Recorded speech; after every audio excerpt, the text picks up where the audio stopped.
8 hours ago, 4:28 p.m., March 3, 2022. The invasion of Ukraine is causing a mass exodus of companies from Russia, reversing 3 decades of investment by Western and other foreign businesses that following the collapse of the Soviet Union in 1991. The list of those cutting ties or reviewing their operations is growing by the hour as governments around the world ratchet up sanctions against Russia, close airspace to its aircraft, and lock some banks out of the SWIFT money messaging system. With the ruble plunging and the US banning transactions with the Russian central bank, operating in Russia has become deeply problematic. Some companies have concluded that the risks, both reputational and financial, are too great to continue. For some companies, the decision to exit Russia is the conclusion of decades of lucrative, if sometimes fraught, investments.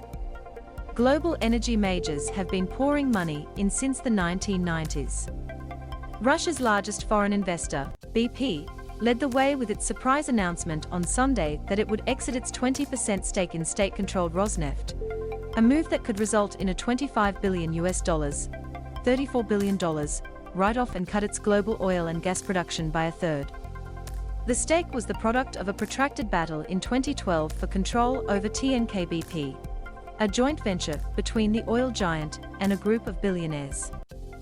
The British company is now weighing whether to sell its stake back to Rosneft, according to people familiar with the situation.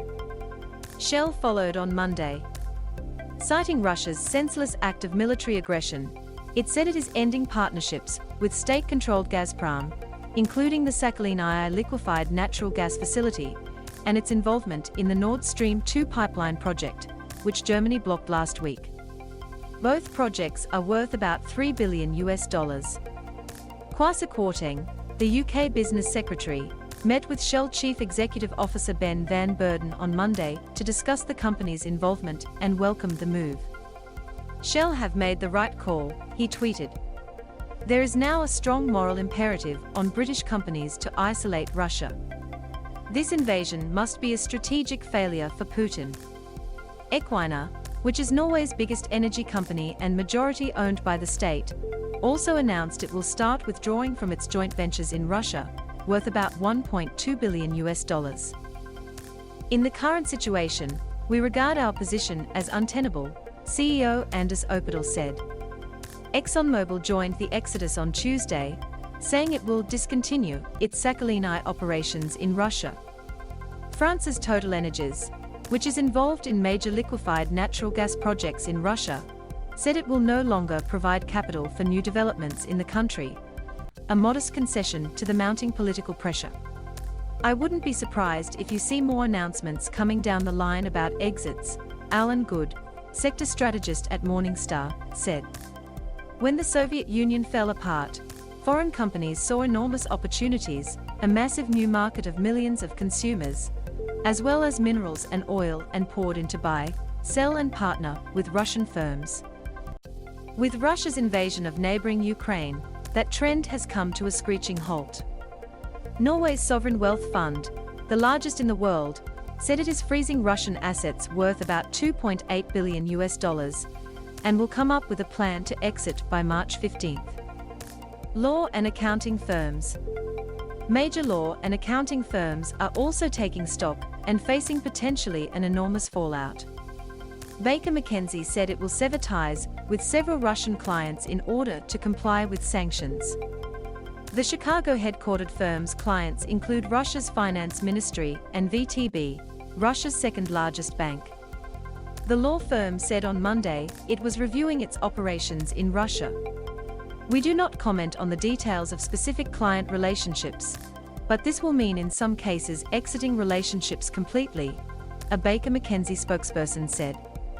London-based Linklaters said in a statement it was reviewing all of the firm's Russia-related work.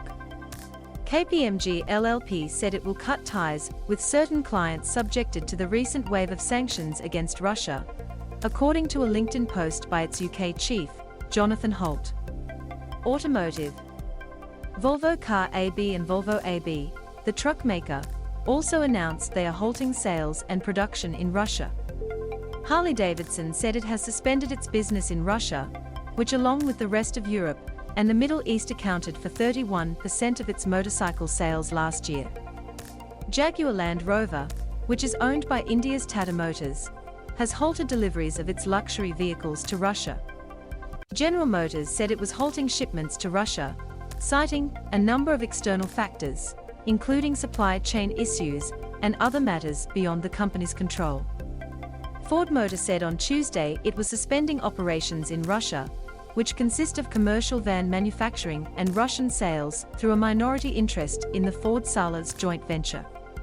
Japan's largest carmakers joined the global pullback on Tuesday. Toyota said it was halting production at its plant in St. Petersburg from March 4th and would cease vehicle shipments into Russia. Honda will stop exports of cars and motorcycles to the nation. Mazda is also suspending shipments of parts to a plant in Russia, the Nike reported. Earlier in the week, Mitsubishi said it would meet to assess the risk of operating there. Shares of French carmaker Renault, whose second-largest market is Russia, tumbled on Tuesday to their lowest close since November 2020. MasterCard and Visa said they have blocked certain Russian activity from their payment networks to comply with international sanctions.